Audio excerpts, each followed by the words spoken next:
Sometimes a film can come close, really close to being the best version of itself, so close to being the trashy blast that I wanted and it wanted to be, but it just doesn't quite stick the landing, which is a shame as it had so much going for it. Essentially, the plot is similar, yet assuredly legally distinct, from Five Nights at Freddy's, whereupon some poor bozo is tasked with being inside a former children's restaurant where the animatronics have found a new lease of life, removing people from theirs. However, unlike 2019's unwatchable The Banana Split movie, Willy's Wonderland isn't played straight. Instead, it's got a lot of fun aspects to it. The wonderfully low budget, $5 million, means there's no money for CGI, so everything is done with lovely, wonderful practical effects, and the fake blood actually looks like fake blood. Plot is fun, interesting, and has some pretty solid twists and turns. The 90-some minute runtime is perfect, and means that the film never outstays its welcome. Oh, and did I mention that our lead, a voiceless, nameless, badass drifter about whom we learn nothing, and I personally found that amazingly refreshing. No monologues about being a former Green Beret, Navy SEAL, Marine, or the like. No mention of long-lost loves or dogs or anything like that. He simply turns up one day, apparently cosplaying as a Terminator, looks at people, gets told to clean up Willy's Wonderland, and that's what he's going to do. Killer robots be damned. Unless it's break time. The janitor, the actual name of the character on IMDb, was told to take regular breaks, and that is what he's going to do. No matter the situation he's in, he's taking his breaks. He's here to clean restaurants, drink pop, play pinball, and he's got plenty of pop. He's also played by Nicolas freaking Cage. Worship him, worship him, worship him. About a 4 to 4.5 on the Cageometer. Now, at this point, I can imagine you thinking this sounds like the best thing since chocolate-covered tummy rubs, and Shut up and take my money. to be fair, I was quite looking forward to a film with a mute Nick Cage fighting for his life against the monsters from a creepy children's restaurant in a low-budget video nasty, alongside some There to Die red shirts, but I must urge caution.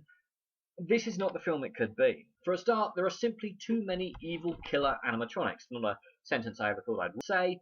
Where a film like this could comfortably hold 5 evil killer animatronics, this film has 8, each with its own unique attack style, ranging from ostriches to gorillas to a knight and more, but there's no time to develop them as a unique threat or personality, or even have very long, interesting fights. I'll come back to that. I mean, it's not that each monster isn't unique and distinct from each other, it's just that we never get a chance to admire or understand each of them.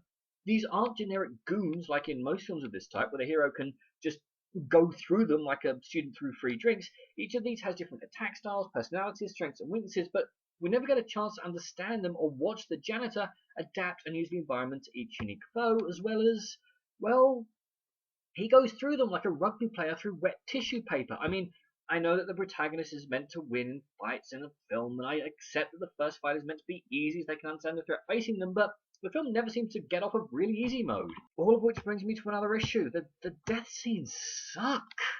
Like I said, this is basically a video nasty, and films of this type are all about the death scenes, both of squidgy humans and killer robots, and these death scenes are really badly shot. Like, the director was going for a 12A rating, got a 15 in the end, where there is absolutely no excuse for this film to be anything less than an 18 rating.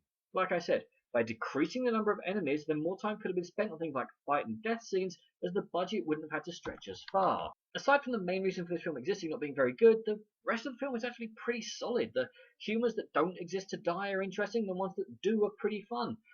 Cage is clearly having a blast in trying to act without using words, no mean feat I assure you, but it's like this. I saw this film a few hours ago, I've typed it up, recorded, edited, posted, and I will now never think of this film again. I won't bring it out if and when I can have my friends over for a beer. I won't recommend it for any reason beyond a Cage completionist checking that they've completed their collection, because it's left no impact, which should be impossible for a film like this. In other words, if nothing else is on, check this film out. Otherwise, just don't bother. But what do you guys think, and what is your favourite video nasty? Comment below, let me know. I'm Daniel, been a Dunking. If you enjoyed this video, please like, share, and subscribe.